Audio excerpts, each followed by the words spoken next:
Hello everyone and welcome back to another video of Learn with Swayam. In this video we are going to talk about a very important topic which is pre-fertilization event. Okay, so basically what we are going to read is the concept of microsporogenesis, megasporogenesis and transfer of gametes. So before going to that, let's take a look at the reproductive organ of plants. Okay, as we know, the androecium is the male part of the flower and gynoecium is the female part of the flower, and the androecium is collectively formed of stamens, which is the male pollen producing part of a flower.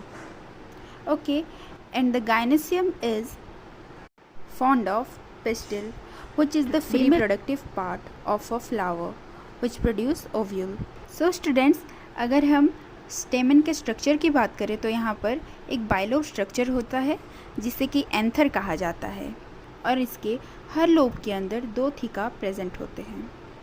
Next, यहाँ पर जो thin delicate structure है इसे कहा जाता है filament. Next देखते हैं हम structure of pistil.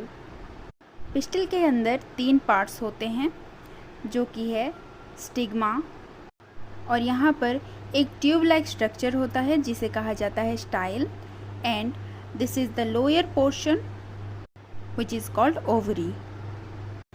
So students, fertilization का डेफिनेशन एज वी नो कि the fusion of male and female gamete is called fertilization. Okay, but in this case हम फर्टिलाइजेशन से पहले वाले इवेंट के बारे में बात करेंगे which is microsporogenesis, megasporogenesis and then transfer of gametes. So next thing is microsporogenesis. तो स्टूडेंट्स, माइक्रोस्पोरोजेनेसिस में क्या होता है, यहाँ पर डिप्लॉयड सेल्स पाए जाते हैं जो कि मियोसिस करते हैं और 4 हैप्लॉयड माइक्रोस्पोर का एक बंच बनाते हैं जिसे कि माइक्रोस्पोर टेट्राड कहा जाता है.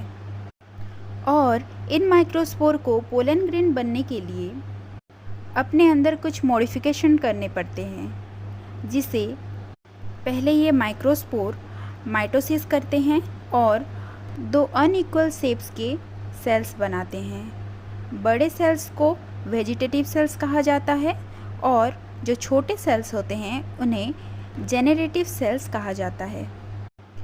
इसके बाद ये अपने चारों तरफ एक प्रोटेक्टिव लेयर फॉर्म करते हैं. इस स्ट्रक्चर को पोलन ग्रेन और मेल गैमेटोफाइट कहते हैं. पर स्टूडेंट्स, आपको ये ध्यान रहे कि ये जो पोलन ग्रेन है वो मेल गैमेटोफाइट है, मेल गैमेट नहीं. गैमेटोफाइट उसे कहेंगे जिसके अंदर गैमेट्स पाई जाती हैं. So students, next thing is megasporogenesis. सो यहाँ पर ओवरी के अंदर ओव्यूल प्रेजेंट होता है और उसके अंदर न्यूसेल्स पाए जाते हैं.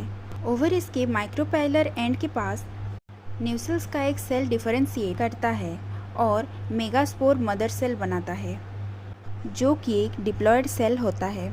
और अब ये मियोसिस सेकेंड में पार्टिसिपेट करेगा जहां इसके 2 सेल्स बनेंगे.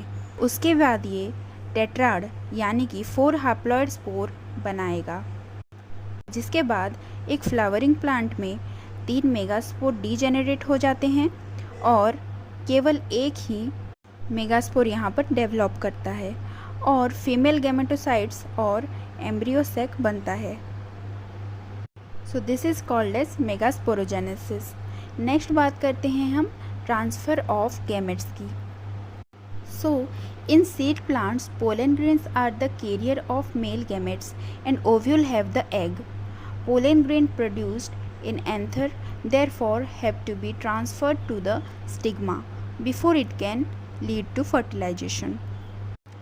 तो स्टूडेंट्स, अब देखिए, प्लांट्स में जो मेल गैमेट्स होते हैं उन्हें पोलन ग्रेन कैरी करता है और पोलन ग्रेन एंथर में प्रोड्यूस होते हैं. देन ये स्टिग्मा में ट्रांसफ़र होते हैं ताकि फर्टिलाइजेशन हो पाए. सो बेसिकली इस प्रोसेस से गैमेट्स का जो ट्रांसफ़र है वो होता है. So this is the overall discussion of pre fertilization events. I hope you like this video. Thanks for watching. Do like, share and subscribe for more videos.